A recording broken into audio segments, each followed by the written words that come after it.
lift the lid and they'd go, nah, not that again. Why won't they give me a little bit of salt? Oh boy, salt. Salt is so important. Salt for flavor, salt for life, salt for taste. I'm going to tell a story, and it's about a real person. His name is Mr. Thompson, and I'm just not going to tell you where he lived, so you can't go and track him down. Actually, you'd have to go to heaven to track him down, as you find as the story goes on. Mr. Thompson was one of my parishioners when I was the pastor of that congregation many years ago, and he was one of the old salts of the world. You know that expression? You know what I mean by that? The old salts? You know, he used to trap when he was a younger man. He trapped for a living. You know, all along those southern hills in Saskatchewan. He was an old salt, believe me.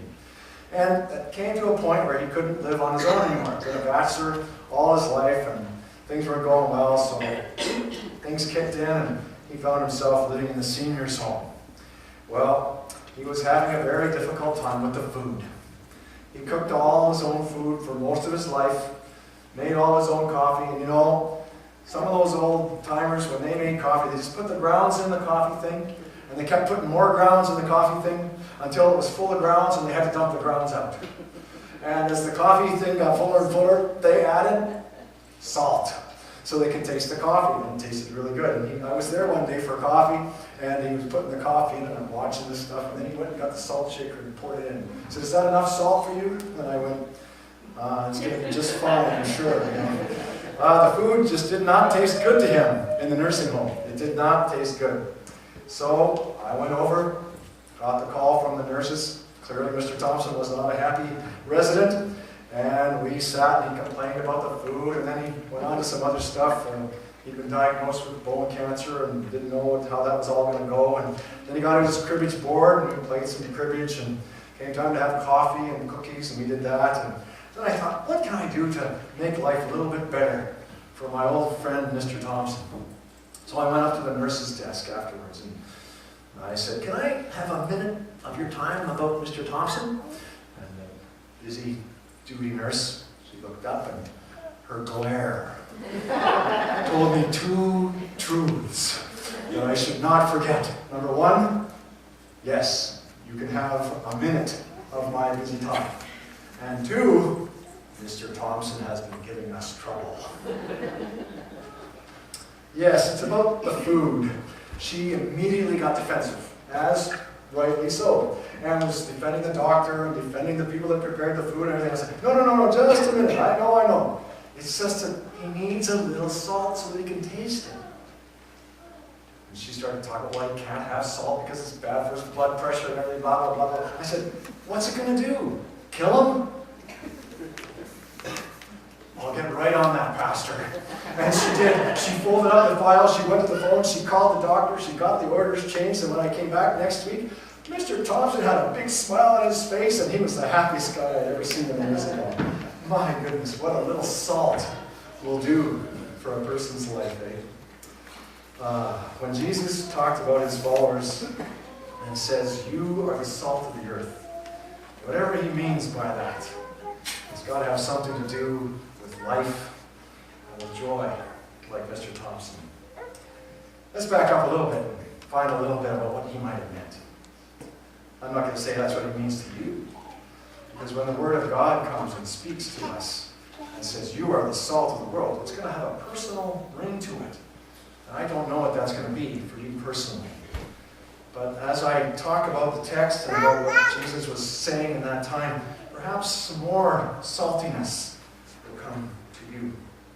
So I want to back up to Moses and all those instructions for the sacrifices and the offerings that God gave to Moses for the people of Israel to do and to follow while they were going through the wilderness on their way from Egypt to the promised land of Israel.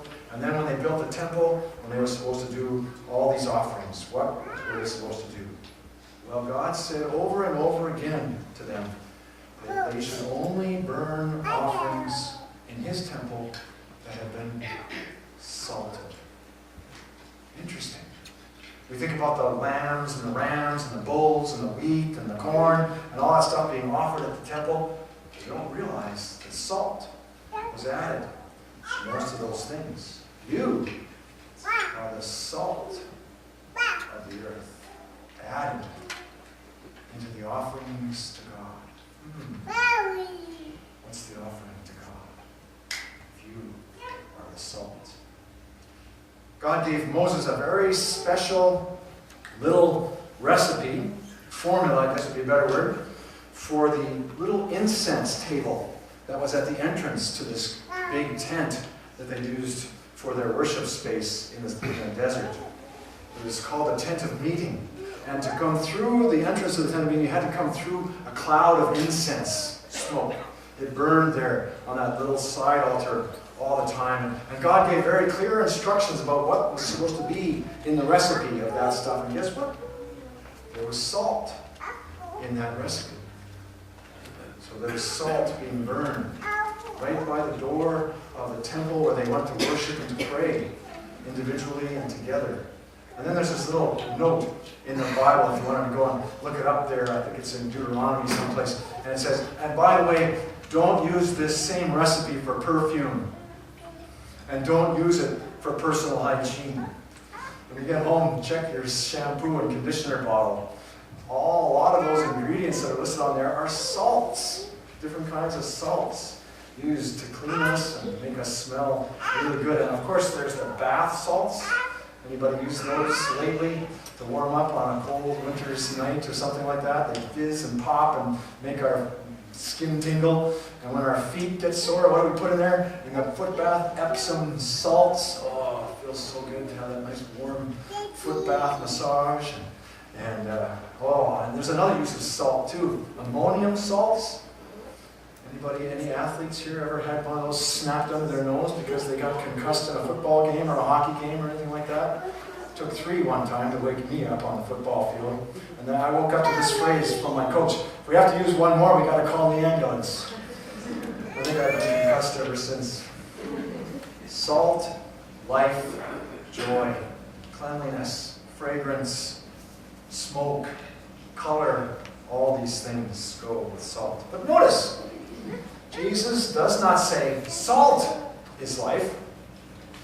He says, you are the salt of the earth. He does not say, salt gives joy. He says, you are the salt of the earth. Then he goes on with that fairly ominous phrase. If salt loses its saltiness, can it be restored? It is no longer good for anything except to be thrown underfoot on the ground. There's an old story of some religious leaders in Jesus' time that ridiculed this particular teaching. Once a mule had 2 foals, began the ridicule. The disciples of that teacher then asked, when can a mule have 2 foals? The answer, when salt loses its taste. Came the question, when will salt lose its taste? The answer, when a mule can have a foal. With all due respect to the Christian scholars who have diligently researched the background and tried to make the sentence of Jesus less offensive and maybe a little less ridiculous, we should concede that salt is salt, and it does not lose its taste. Sodium chloride is always going to do the same thing. Whether that salt comes from the Dead Sea, which is where most of the Israelites got their salt, and it was very impure and kind of gray and would decay down into lime and other putrid things. Or whether it's like our salt, coming out of the sifto box, or the salt sheet, pure and white and beautiful, like on our slide in front of us. Salt is salt. And if we focus on that line of inquiry, it's going to lead us to a ridiculous place. Mules having foals. They can't. They're sterile. But there's another road. The road that leads forward. And that's the road that Jesus was already walking and that Jesus was leading us on. And it's the road he was opening up with the Sermon on the Mount. You see, in those chapters of Matthew that we have here, chapter 5, 6, 7,